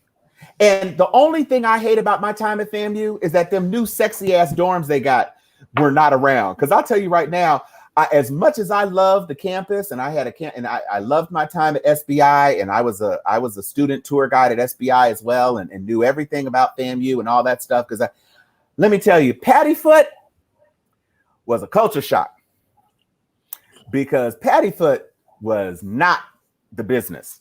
It just was not. I could stand in the middle of my dorm and lean and touch both sides of my door wall. They tearing it down now. I know they tearing it down. They done take. I want a brick. I'm coming back, y'all. It's going to be Homecoming 2021 is going to be the Frederick S. Humphreys repassed. And I'll see if I can get up there close enough to the site to get you best get me a brick, bro. Yeah, I'll see if I can get you a brick. Yeah. Get me a brick. I want my brick. I thought we was doing homecoming this year. We are doing homecoming. You are absolutely doing homecoming. I'm coming down for homecoming. Come on, got my tickets. I'm just saying, I'm gonna get me some Spur Gizzards, and is Shingle still around? Mom Mary's is still around. Okay, I'm gonna get me a plate from Mom Mary's and a quote, and I'm gonna walk across you can walk across the set. That's the other thing. Humphreys, the set didn't close until I left. Yeah. So that was a blessing, because the set was a Spike Lee movie every damn day. Every day of the week. The set was lit. Lit. What was on the set, Tom? What wasn't on the set? What office did you hang out in, Tom? Oh, yes. Okay. Sharon. Okay. So in the student union, there were all these different little offices, and Sharon was the yearbook editor, and I was working with her on a bunch of different stuff. And so that was kind of like our little space. First of all, there was air conditioning, which was a blessing and a half. I had air conditioning. She had air conditioning. In 1986. Air conditioner. And so, and a computer that I let you have. Listen, at FAMU, I saw my very first Mac Plus. That computer was the size of a car. I thought I was doing the damn thing, because the Mac Plus had 2 goddamn floppy drives on it. You couldn't tell me shit. And then we got an SE30 that had a 30 megabyte hard drive. A megabyte hard drive. You can't even find a keychain that doesn't have 30 megabytes on it today. This was a Macintosh computer with a 30 megabyte hard drive. And when I tell you, just to be a Rattler in 1986 on that yard with that man, and see what he did for the students of that university. When I tell you college of love and charity, when I tell you excellence with caring, when I tell you even standing in line at Perry Page with a slip of paper in your hand, trying to figure out how you would go get your classes. Because there was no such thing as a cell phone. So what? Is that the phone you use when you're in jail? I think we used to be like this. Tom, come to the office. Yo, get your Perry page. Get your Perry meet page. me on the set. Ain't nobody in line. Get your ass over here. Yeah. I mean, You had to literally put out an itinerary the night before. I will be so and so between this time and this time. Right. I'll be so and so, and you need to show you. And we were always where we were supposed to be. And it was just, there was no way that anything was going to go wrong at FAMU while President Humphreys was at the helm. Anything that might have been a speed bump, he would tower over it, in the shadow of his 6-foot frame would dead that shit. 6'7" frame. 6'7". We were I left out sheltered the 7. children. Yeah, Amen. we were. It was a time. It was a time to be alive. Amen. And in an era, all of the things that have come in the wake of President Humphrey's tenure are a direct result of the groundwork he laid. A direct result. Yeah. None of the things that are happening on this campus right now, and Dr. Robinson is an amazing president. He's doing a great job at the university right now. Look forward to seeing you, Dr. Robinson, when I get in town. It is legitimately a direct traceable path to Dr. Humphreys. Amen. His lovely wife. I knew his kids when he moved into that house on campus. And you could walk from behind Lee Hall down to the president's house. That was crazy. You couldn't get in unless you knew what was up. But you could get there. He was there for his students. Mm-hmm. And it is something that if you were not there, and there were many people beyond after Sharon and I graduated, of course, but that particular slice, that moment in time in the 80s, it's hard to imagine another time at another HBCU that was more enjoyable than to be a Humphreys Rattler on the yard in the 80s. Yes, he did, Daryl Jones. He did hire Dr. Robinson. Mm-hmm.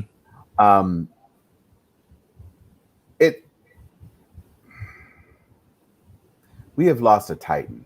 Yeah. A titan. A figurative titan in terms of the scope and breadth of his contributions to culture, and a literal titan because 6'7" ain't nothing to laugh at. And let me just tell you, as garrulous and is, I can't even recall how many times I was up in the booth at football games because there was somebody he wanted me to sit with and talk about and help him raise money, because that man was a money machine. He was not letting stuff slip by. He was getting them cash. He was getting them bands for FAMU. He sure was. Yeah. He lived a purposeful life. Purposeful Amen. life. Amen. Absolutely purposeful.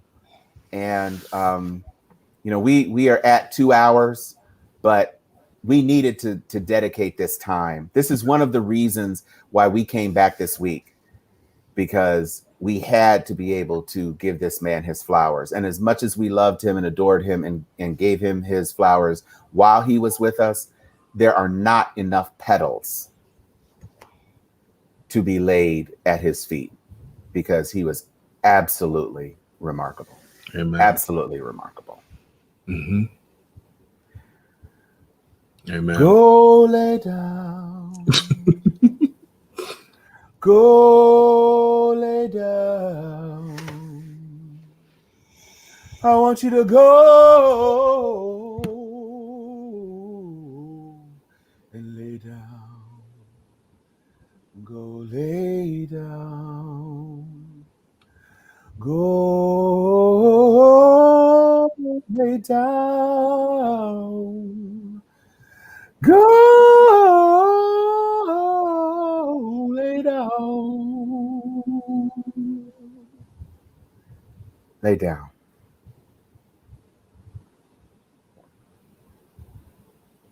We love you, Dr. Humphreys. Amen. Whew. Good night, everybody. We gonna let y'all go. And we will see you again. We love you and we thank you for being here for us. Thank you, Sharpies. Good night. Good night.